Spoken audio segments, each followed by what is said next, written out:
Let's begin. Welcome to our regular board meeting of Monterey One Water on November 25th, Monday. And could we have a roll call, please? San City, Here. County of Monterey, Seaside, Here. Veranda, Here. Delray Oaks, here, Salinas, Here. Pacific Grove, Castroville, Here. Monterey, Here. Marina Coast. Here. We have a quorum. Thank you very much. We move on to the Pledge of Allegiance. And if I could ask Director Rocha to leave us, please. Ready, begin. I pledge allegiance to the flag of the United States of America and to the republic for which it stands, one nation, under God, indivisible, with liberty and justice for all. Thank you very much, Director Rocha. We move on to agenda item 4, additions to the agenda. Any directors, any additions? Staff, any additions? No additions. All right, then we'll move on to agenda item 5, approval of the agenda. Is there a motion? Second. Thank you. Does Tyler need to make his statement at this point, or just want to make sure Probably a good idea, since we do have one. Our vice chair is off somewhere in cyberspace, and he'll tell us about that in just a moment. Go ahead. Yep, I don't have anybody, actually, I do have folks in the room that are over the age of 18, but they're not paying any attention to what's going on here. And everything has been publicly noticed, and I'm here on personal business. And yeah, do I need to say anything else? Through the chair, Tyler's participating remotely with the traditional agendizing of the agenda. He's posted his agenda at his location, and His location has been posted. It's open to the public, and so he's not participating under the emergency And in fact, you can protocols. even see on our agenda the address. If anyone from the public wishes to go to that address to attend this meeting, they may do so at this time. This is think true it's in because it's New a public York. meeting. Yeah. Yes. All right. So we have a motion and a second to approve the agenda. Since we do have a director who's online, we have to do everything by roll call. So roll call, please. San City, Yes. County of Monterey, Aye. Seaside, Aye. Veranda, Yes. Delray Oaks, yes, Salinas, Yes. Pacific Grove, Castroville, Yes. Monterey, Yes. Marina Coast. Yes. Motion carries 9 yes and 1 absent. Very good. We move on to agenda item 6, which is public comment. Anyone wishing to address the board on matters not appearing on the agenda may do so for not more than 3 minutes. Comments on any other matter listed on the agenda are welcome at the time the matter is being considered by the board. Anyone from the room wishing to make public comment? Seeing no one in the room jumping up. Anyone in cyberspace? If you would raise your Zoom hand. Yes, we'll recognize Susan Scavone. Hi, everybody. I just want to say happy Thanksgiving. I'm very thankful for all of you and all the hard work you're doing. So that was it. I'm here to listen and just get an update. Thank you. Thank you very much, Ms.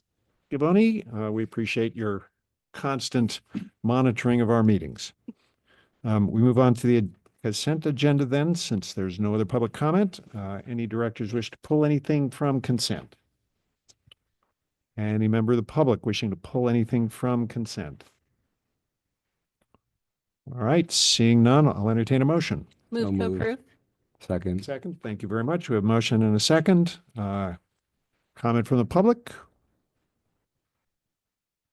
Seeing none, roll call vote, please. San City, Aye. County of Monterey, Aye. Seaside, Aye. Veranda, Yes. Delray Oaks, Yes. Salinas, Yes. Castroville, Yes. Monterey, Yes. Marina Coast. Yes. Motion carries 9 yes and 1 absent. Thank you very much. We move on to committee reports. Anyone care to make a motion to receive the draft minutes of the November 8th Budget and Personnel Committee meeting? Is there a second? Second. All right. Any comments from any members of the committee? Anyone from the public wishing to comment on the motion? All right, seeing none, roll call vote, please. Fan City, Aye. County of Monterey, Aye. Seaside, Aye. Veranda, Yes. Delray Oaks, Yes. Salinas, Yes. Pacific Grove, I'll go ahead and abstain since I just arrived. Castroville, Yes. Monterey, Yes. Marina Coast. Yes, Motion carries 9 yes and 1 abstention. thank you very much. We move on to agenda item 8B, Recycled Water Committee meeting. Entertain a motion to receive the draft minutes of the Recycled Water Committee. Motion to approve. Is there a second? Second. Any comments? Any comments from the public? All right, bring it back for roll call vote, please. Fan City, Aye. County of Monterey, Aye. Yes. Seaside, Aye. Veranda, Yes. Delray Oaks, Yes. Salinas, Yes. Pacific Grove, Aye. Castroville, Yes. Monterey, Yes. Marina Coast. Yes, Motion carries unanimously. thank you very much. All right, we move on to agenda item 9A, action items. The first is consider approval of a contract amendment. Staff, please. All right. Good afternoon or good evening, Chairman Moore and members of the board. I'm Jennifer Gonzalez, CIP Manager. Staff has been working with TJC and Associates since 2019 on the design of upgrades to the RTP electrical service. The project has been amended several times, including most recently in September, due to additional work being requested by agency staff. Over the past couple of months, staff has been investigating acceleration of renewable energy projects for the agency to take advantage of potential federal funding opportunities. Staff has investigated and recommends accelerating the electrical interconnection of the RTP, SVRP, and AWPF facilities to facilitate future renewable energy opportunities in an efficient manner. This design addition will include interconnection of the 3 major plants co-located at the treatment plant, development of an approach to integrate new power generation equipment such as linear generators, coordination with PG&E for consolidation of electrical services, and geotechnical and surveying necessary for the new design. The cost of this contract is covered in the CP 310 budget for this fiscal year. We would request that the board approve a contract amendment, which would be number 5 with TJC and Associates for design of the electrical interconnection of the RTP, SVRP, and AWPF for a not to exceed amount of $331,880 for a total contract amount of $1,165,088.47. And I'd be happy to answer any questions. Directors, any questions on this proposed action item? All right, seeing none, I'll entertain a motion. Move to approve. There's a second. Second. Okay, thank you. We have a motion and a second. We'll go out to the public. Anyone from the public wishing to comment to this item? Anyone in the room? Seeing no one anxiously jumping up, we'll go out to cyberspace. Anyone on Zoom? Raise your Zoom hand. All right, seeing none, we'll bring it back for roll call vote. Sand City, Aye. County of Monterey, Aye. Seaside, Aye. Veranda, Yes. Delray Oaks, Yes. Salinas, Yes. Pacific Grove, Aye. Castroville, Yes. Monterey, Yes. Marina Coast. Yes, Motion carries unanimously. very good. We move on to agenda item 9B. Consider approval of staff to file for the list of renewable energy and electrical reliability projects eligible for investment tax credit and funding and adopt resolution 2024-2027. Staff, please. All right. Good evening, board Microphone. members. My name is Matt Thompson, your Director of Engineering. I wanted to thank Jen Gonzalez for providing some context for this next item. These are definitely related. As I'm sure you're aware, this agency has been experiencing electrical reliability issues in recent years. We have a goal to self-generate more renewable energy for reliable operation of our 3 treatment plants. We launched a new renewable energy and electrical reliability program in 2023 and have begun a series of projects. We collaborated with Regen to prepare a renewable energy and electrical reliability study. We have been in construction of a new food waste receiving station and retrofit of the mixers in our anaerobic digesters. Last month, you approved hiring Anergia to manage procurement of food waste. This will enable us to produce much more valuable biogas. You also approved a new contract with Black & Veatch to prepare plans and specifications for our biogas handling and heating improvements project. The timing of these actions is good because all of these energy-related projects are eligible for a federal investment tax credit.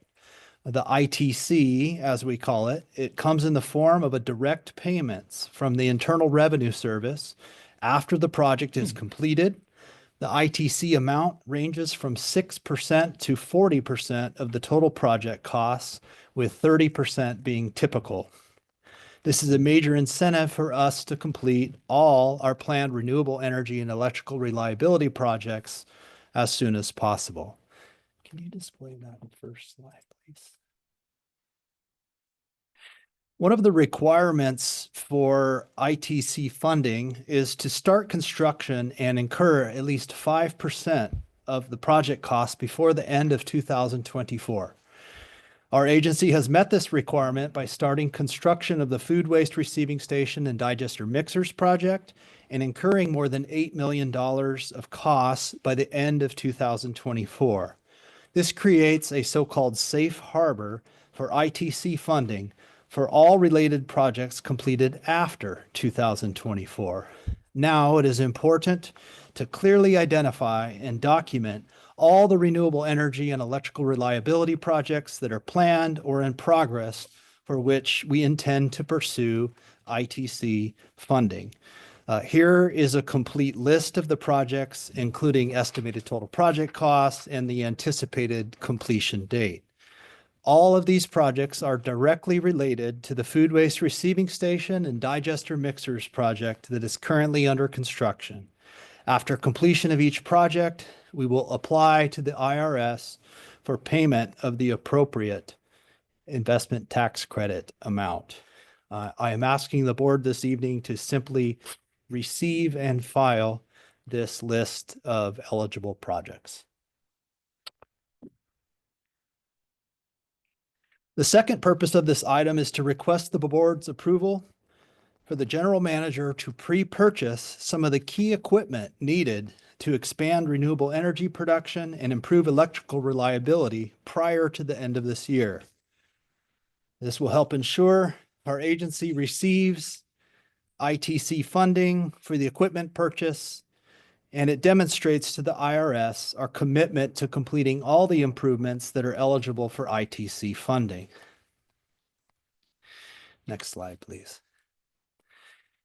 This exhibit should provide some context for this request. To summarize, we are proposing to stop directing the biogas we produce to the existing old cogeneration system. A higher and better use of the biogas is to upgrade it to renewable natural gas, inject the renewable natural gas into the PG&E pipeline, and collect revenues. Our agency can expect to receive new revenue of up to $6 million per year from renewable natural gas sales and associated renewable energy credits. Although this may be very lucrative for our agency, we will still need to self-generate electrical power for reliable operation of our 3 treatment plants. We have been exploring technologies available to generate clean power from natural gas or biogas or a combination of both. We envision a new system in which we purchase low-cost natural gas and use it to self-generate electrical power at much less than the retail cost of PG&E power. We have been vetting new power generation technology by Mainspring Energy of Menlo Park, California. Mainspring produces linear generators that use a low temperature chemical reaction to convert biogas and natural gas to electrical power at a remarkable 46% efficiency. This is especially remarkable efficiency compared to the typical 28% efficiency of our existing internal combustion engine generators. Paul and I and other staff recently visited Mainspring Energy manufacturing facility in Menlo Park. We found it to be a well-established company with excellent growth projections. Next slide, please. Here's a photo of a typical Mainspring linear generator. The generator is enclosed in a small weather-rated enclosure. It also attenuates the sound of the generator inside, and so the system, the box, emits very little noise. Mainspring Energy had performed some financial modeling for us. If we were to purchase 5 250 kilowatt capacity linear generators at a quoted price of $3.8 million, plus approximately $1.3 million for installation costs, we could produce up to 1,250 kilowatts of electrical power at 12 cents per kilowatt hour. This is very low cost power compared to the current operation of our cogeneration system at 21 cents per kilowatt hour. If we replace the old cogeneration system with Mainspring linear generators, our agency can reduce our electrical costs by approximately $770,000 per year. These savings, combined with an ITC credit of 30%, will pay back the cost of the linear generators in 3.5 years. The useful life of these linear generators is much longer than this payback period, so our agency would realize a major cost savings over the life of the equipment. In addition to these economic benefits, Mainspring linear generators are better for the environment than the existing cogeneration system. By using a low temperature reaction instead of combustion to convert fuel to electricity, the linear generators have ultra low emissions, air emissions. This will enable us to run the linear generators continuously and greatly improve the reliability of power at our treatment plants. Next slide, please. At this point, I'd like to recommend the board authorize the general manager to pre-purchase 5 linear generators from Mainspring Energy for an amount not to exceed $3.8 million prior to December 31st this year. This proposed purchase meets all the requirements in our procurement manual for sourcing the linear generator solely from Mainspring Energy. So I'm also requesting the board adopt a resolution to properly document this. Thank you for considering this request. I would be glad to answer any questions. Directors, questions? Director Church. Yes, I'm just I'm curious on this ITC tax credit. If there's any concern that it may be in jeopardy with the new federal administration? Yeah, I'll jump on that one. Thank you, Supervisor Church. So not to rain on this item that much, but certainly we want the board to understand that we're doing our best to position ourselves for the ITC, whether that be 6% up to 40%, typically 30%. However, some of the information we are receiving from our lobbyists in Washington, as well as our peers at EPA and others, is it is in jeopardy. The ITC was put into place as part of a budget amendment at the federal level, so it could be taken away as such. The funding is there currently, but it's not certain. So I think it's a very valid concern. We certainly feel that obviously the numbers look great when you consider getting 30% back on something like this. However, even absent that, the payback period is 7.5 years versus 5 years. So there's still a compelling business argument to move forward with the Mainspring generators. It's just not quite as good. Does that answer your question? Yeah, it does. Just want to follow up a little bit. You said we were saving 770,000 yearly? We could by switching to linear And generators. that's Okay, so I was just trying to get if we don't have that 30%, the project's costing 3.8 million.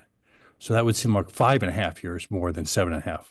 Yeah, and actually, in addition to the how much, 1.3 to install? Yes. So we're looking like $5 million to get 5 these million. things in, Okay. plus some of the electrical parts around it. And the life expectancy of this system is 20 years, 20 years. Okay. So- or if we maintain it well, I think. Yeah. So the difference between the 30% credit basically is roughly 3 or 4 years of extra benefit. Yes. Okay.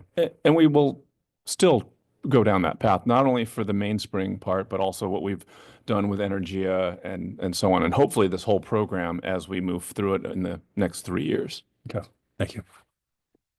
Directors, other questions? I had a quick Dr. Shirley. question. Thanks for the presentation. In attachment 1, you talk about the RTP 21 kV electrical line. Is that the one that you're going to have with Regen? Could you expand a little bit more on that one? Actually, Paul, that's Not. It's not. that's not the same project. Oh, okay. That project is being delivered by Regen. Okay, so we are not listing it here in one of Okay. the many projects, but I think it is important to highlight that in addition to the electrical power that would be produced by these linear generators, we would also be receiving renewable energy from Regen, our neighboring landfill. And that is a project that is in progress. It's a 21,000 volt power intertie between Regen's power generating station and our advanced water purification facility. So you heard Jen mention the work that we're going to be doing to build a so-called microgrid. Regen's power generation station, the linear generators, all of these will be feeding into this future microgrid. But Kim, that's a great point, is because it's the same name as Regen's. It's a Right. 21 kV line, Right. and it's sort of an eccentric name, but it is different. The one Matt's talking about is sort of a comprehensive upgrade of our electrical facilities. Got it. We've certainly planned it and will continue to plan it that Regen is connecting up to us, AWPF, as he just said, but our backup power could be these mainspring generators, since I know was gonna be Felipe my and next others were saying question. there's some concern on what the backup source Yeah. is. So I think it marries well together Okay. on an overall project Okay. scope. Yeah. Good. Great. Thank you. Any other questions? So one quick question. In your list of projects that potentially qualify for the ITC, can we submit for the ones that we've already completed and submit immediately? So we may beat any changes that a future Congress makes, at least for some of these. So that was certainly what we've been talking about, Tom, is beyond just this, there's a number of items we have moving forward that we're trying to press forward under the current administration. You'll see the March 2025 completion date for the food waste receiving station digester mixer. I think that slid a little bit. So once that is complete, we would certainly try to move forward with something like that. We'll also be having a contract coming towards you. Oh, actually, did we already sign it, Johanna? Okay. With a consultant to help us out with these ITC submittals and everything that goes around with it, because it is relatively complex at the federal level with this paperwork. But that's a definitive, I don't know, Tom. Okay. And the linear generators themselves also potentially qualify. Yes. If we order them now, what's the when can we submit for the ITC? We For the- couldn't submit to ITC until they're on-site installed and working. Mhm. So we're anticipating to get one in March, and the next probably the other 4 at the end of the year, if I'm not mistaken. Ah, So that wouldn't necessarily meet with trying to get things done before the current administration leaves. right. Okay. Any other questions? But to Go ahead. that point, Mhm. this section may stay in there because it certainly is the ITC itself. One is hopeful that with infrastructure expenditure that may survive, but we'll see. And we're keeping close Right. tabs on that. Okay, thank you. All right, I'll entertain a motion to potentially approve. Move to So approve. Is there a second? Or second. Okay, we'll go out to the public. Anyone in the room wishing to comment on this item? please come to the podium and share your thoughts. There's lots of microphones. Yeah. Which one am I going to? Hi, Walter Wagner. As you know, the Recycled Water Committee had the same item before it, and I voiced an enthusiastic support of it.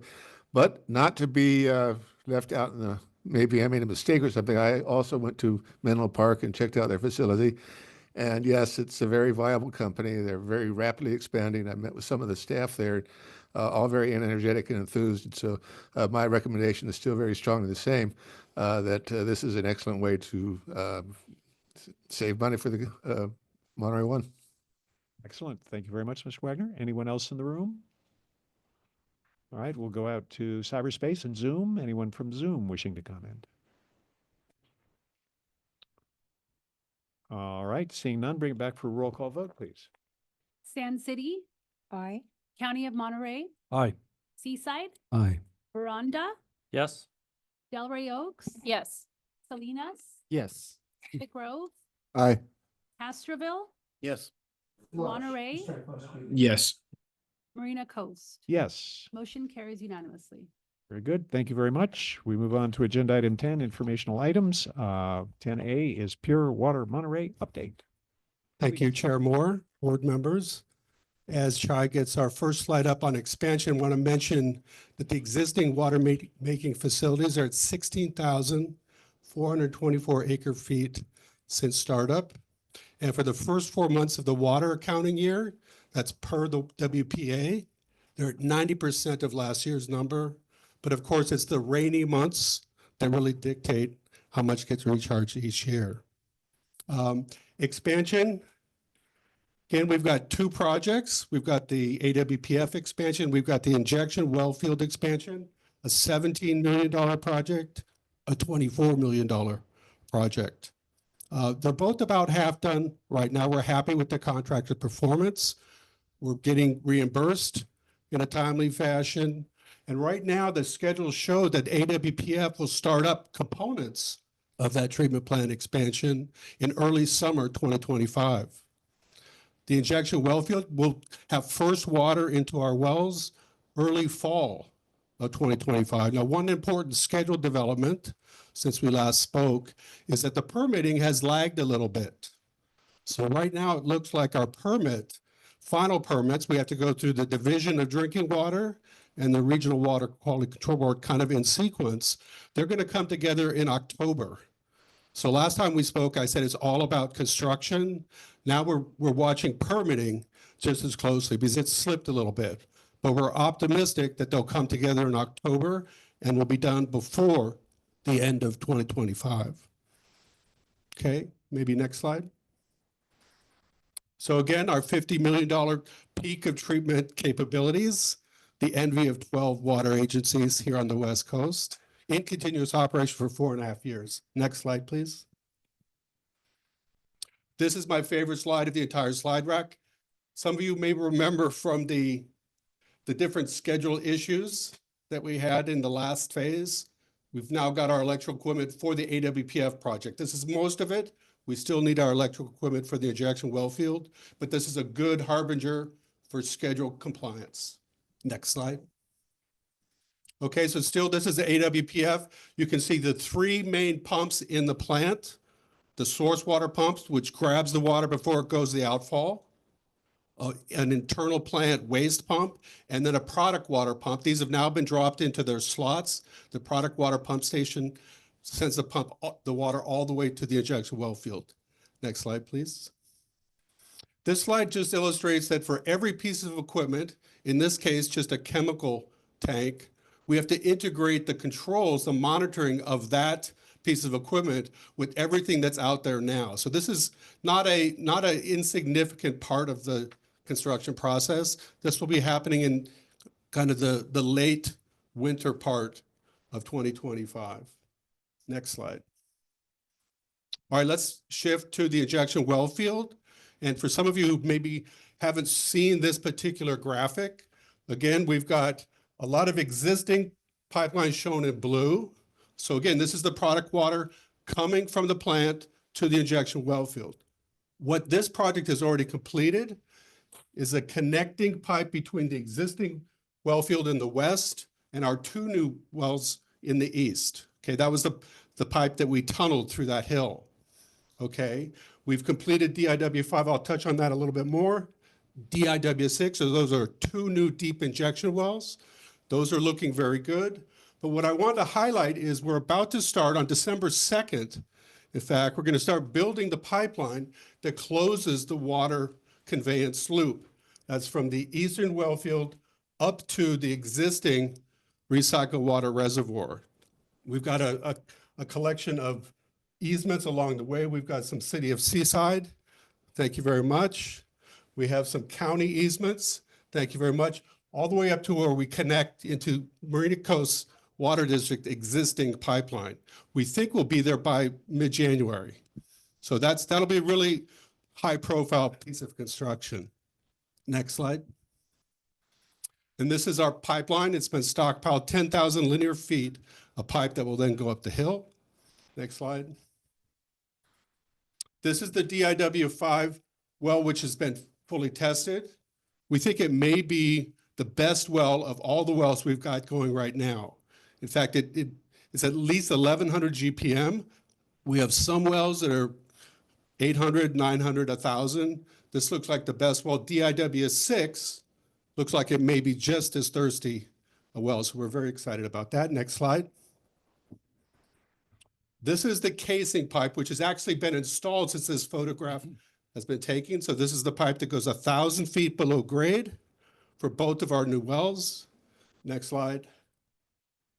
And finally, this is the last photo taken of the drill rig that was used to drill DIW6. Again, they're now doing the same testing of DIW6 that they did to DIW5 to determine its capacity. And with that, open up to questions. Directors, questions? Seeing none, any comments from the public on this item? All right, seeing none, we'll move on to agenda item 10B. Update on capacity charges. So, Tom, I was just going to provide some context for Steve Kerrigan to provide an update on this item. I don't remember how many months ago it was, but Director Moore asked me about capacity fees specific to the Fort Ord area and how we've been tracking it relative to the number of contracts we have, whether it be allocations from FORA or the Army, et cetera. So with that as a basis, Lindsay, since to be with customer service, has been doing this and tracking everything. So Steve and Lindsay have been working on just trying to get a handle on what does this mean for all of us? Have we been getting the information we need from all of our member entities and specific to the Fort Ord area? What does that accounting look like? So with that, Steve. Thank you, Paul. Good evening, everyone. I have a brief presentation. It's 7 or 8 slides. It's informational. We gave a presentation to Budget and Personnel Committee a few weeks ago. So some of you have heard this. I'll try to keep it as interesting as possible. Thank you, Lindsay. She's been my partner on this project. I'd like to also thank the customer service staff. So the first slide is really what is a capacity charge? And a capacity charge is a fee that's paid when a property connects to our wastewater system or when usage increases. And this charge helps us cover the cost of maintaining, improving, and expanding the wastewater system. Next slide. There is a rate setting process, and I'm going to break it down to very simplest terms. We do a rate study every 5 years to determine if our current water charges are sufficient to cover all the costs associated with operating and maintaining our water system. And these things include infrastructure upkeep, debt service, and future capital improvements. There's 3 elements to it. Again, I'm going to really simplify this for tonight. There's revenue requirements. It's where we identify our capital funding needs. We have a cost allocation component where we identify the number of customer accounts and wastewater flow and strength of customer class, and we'll talk about that in a minute. And you take revenue requirements and cost allocation that'll ultimately turn into a rate design, and we need to develop a rate that's digestible to the customer. Next slide. So capacity charges. We know today that there's 17 million gallons a day flowing through the regional treatment plant, and where permitted capacity is 29.6 million gallons per day. So our current capacity is about 57%. So I want to assure you there's plenty of capacity. There's two categories. One is residential, and there's a fixed rate for single family and apartment, and that's $6,093.55 per unit. And the business calculation is formula driven, and there's two categories, commercial and special user or industrial.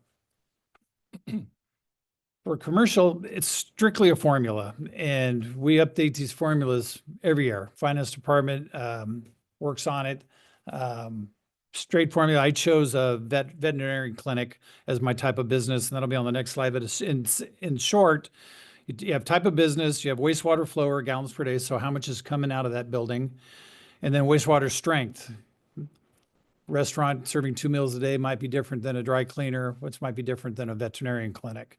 For these factors, we use averages, but if an applicant said, I want to use usage, we will look at your monthly usage, and currently we're working with a local restaurant that wanted to go down that path. So we're looking at actual usage.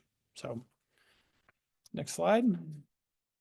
So the rate formula is, again, it's straight formula, flow factor and strength factor from the previous slide. It gives you an EDU times a current rate. We have charts for everything that get updated every year. So with an animal hospital or a vet clinic, the flow factor times the strength equals EDU at 1.58. You multiply that times the monthly rate, which is, again, annually updated by our finance department to a total of $133.75 for a veterinarian clinic. Next slide. Special users, we don't get a whole lot of these. They typically inherit the building or the usage that's associated with that. So we just don't get a whole lot of special user requests or applications here at Monterey One Water. When we do, we use actual usage, not an average. The connection permit. This is where it got interesting, I think, for Lindsay, and we started working on this, and this started with Director Moore not getting a bill from us. And so we checked, he's getting billed now, but we went to the 10-member entities and we said, there's a problem, and the connection permit, pretty much what it says. It's a way to assist Monterey One Water in tracking the number of customers in our system. So how many homes and how many businesses are actually connected to our system? Remember earlier I said we know there's 17 million gallons a day going through that plant. But right now, today, we can't tell you exactly how many homes and exactly how many businesses. And there's a reason for it. The next slide. So we have two issues and solutions. The first one is, how do we track capacity in our system? So when you get a building permit from the city, they're going to say to the applicant, go over to the water district and pay your fees, go to the school district and pay your fees, and go over to Monterey One Water and see if they're paying any fees. Well, somewhere along the way, we fell off that radar. And I think it's pretty simple. There was the pandemic. People started working from home. They didn't have the daily interaction with fellow employees to say, no, they need to go to Monterey One Water.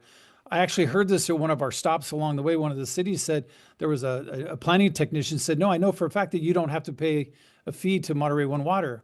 They still have to fill out the application so we know they're connected. There might not be a fee, but we need to know they're connected. So that planning tech thought they were doing us a favor. They're actually hurting us.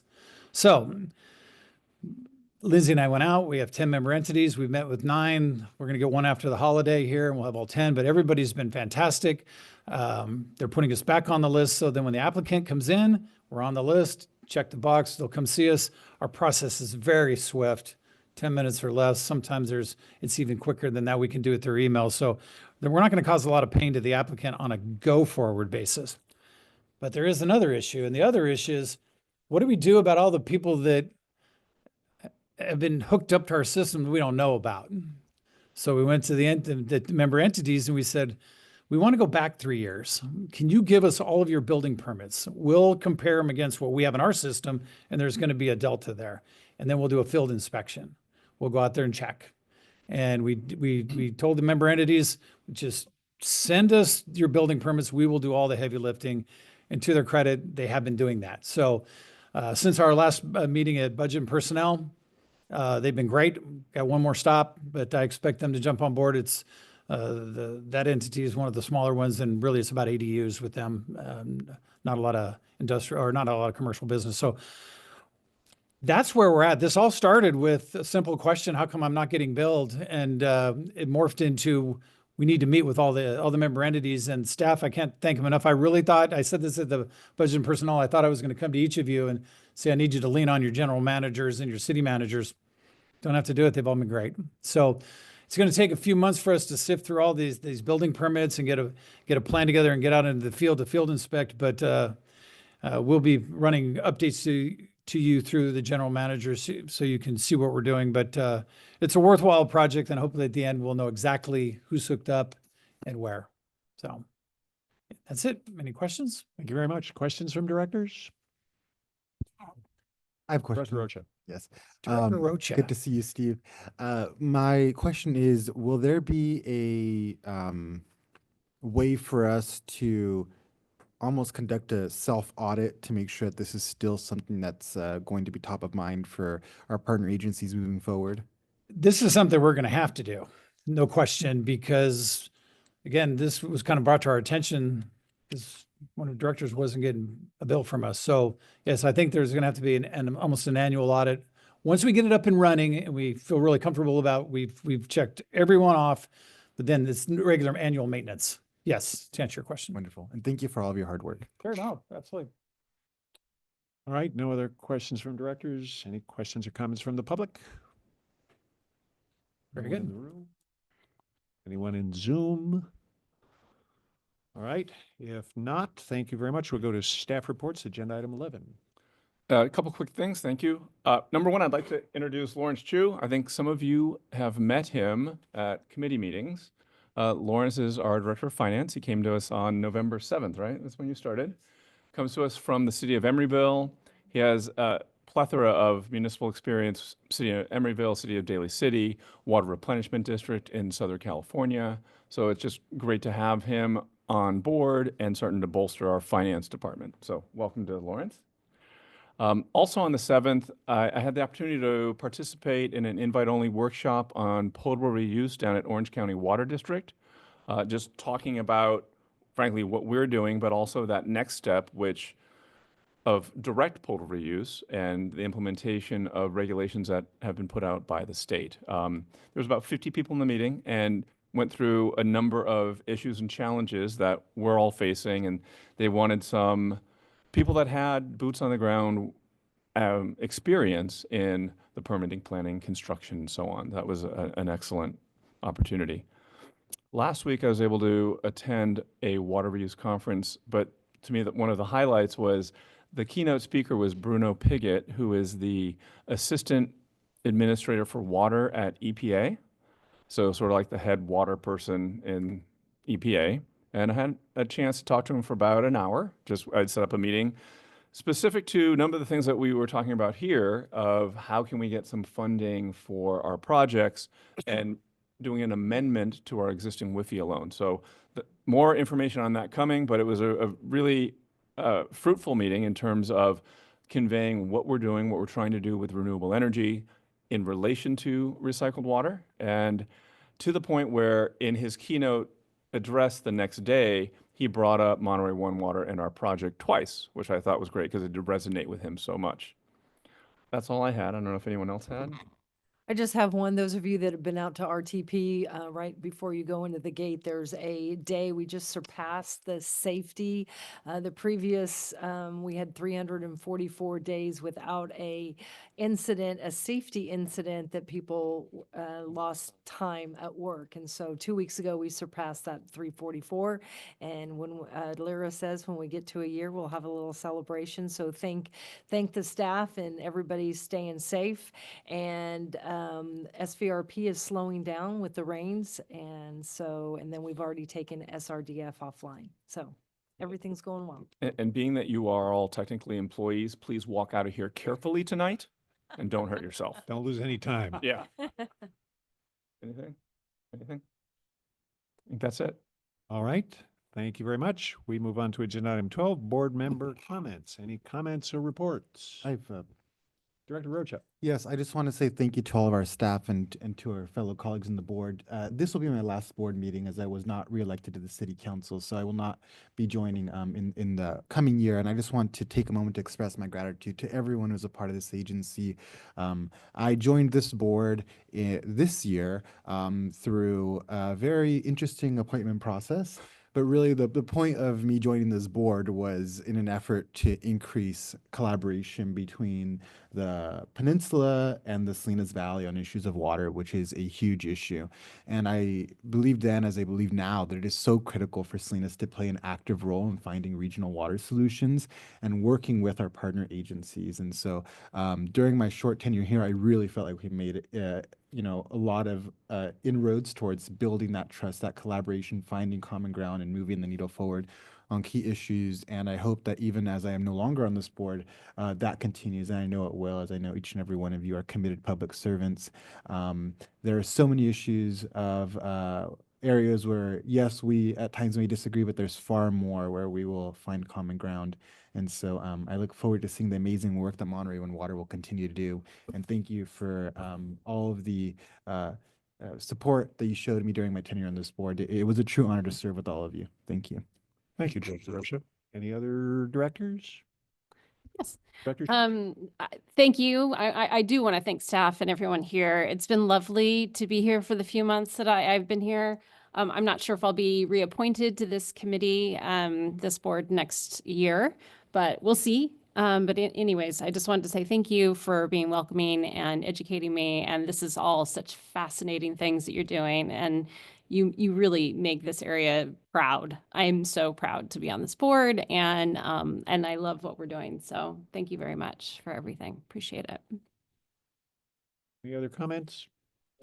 Through the chair, if I may. Yes, go ahead, Vice Chair Williamson. I was just going to say, I believe traditionally what we've done is hosted like a thank you, goodbye thing for board members that are leaving in the new year. So I don't want to do a farewell comment yet, but I just wanted to kind of verify that with staff that we will be having the opportunity to invite any board members back that won't be staying with us so that we can have a time to give them some love. Well, I'm glad that wasn't a surprise because you would have ruined it. But yes, we intend on doing that at the January board meeting with resolutions and acknowledgement of whatever occurs. Awesome. Thanks, Paul. Thank you, Vice Chair Williamson. And I'll second or third, I guess now, thanks to staff for your hard work, particularly the very technical work you do. But I'd also like to thank my fellow board members. Most of you don't come from water agencies. Marina Coast obviously has afforded that luxury, so to speak. You have many other areas of policy expertise about which you must have knowledge in your, if you will, day jobs, not as an employee of Monterey One Water. So just want to say thank you for your public service and, more importantly, your willingness to engage in the understanding the complex technical and legal issues that this agency faces to provide one of the most crucial forms of service that a government agency provides to Monterey County. Because last I checked, you wouldn't want to get a notice in the mail saying, we won't want you to flush your toilet for but just 2 weeks while we fix something, all right? Just don't run your dishwasher or your washing machine. Just hold off on that for 2 weeks, would you please? So the work you do is critical. The work staff does is critical, and thank you very much. All right, we are going to move on to agenda item 13, which is public comment on a closed session item. We have one closed session item coming up, public employee performance evaluation, and anyone wishing to address the board on matters appearing on closed session may do so at this time. Please limit your comment to 3 minutes or less. Anyone in the room wishing to make comment? Anyone on Zoom wishing to make comment? All right, seeing none, we will move to closed session and take about a 3-minute break while we clear the room. Today I was like, wait. Oh, good. All right, it is 7:52. We are just out of closed session for public employee performance evaluation. Mr. Gilpin, is there anything to report out? Yes, the board has completed Paul's performance evaluation. As part of that performance evaluation, it has awarded Paul the discretionary bonus of $10,000 based on the motion of Williamson and seconded by Smith, unanimously approved by the board pursuant to the existing contract terms. For the year Well, 2024. For the year 2024, so it's the prior contract. Right. So that's what's reportable. Thank you. All right. Thank you very much. And we are now standing adjourned. Let's go get some dinner.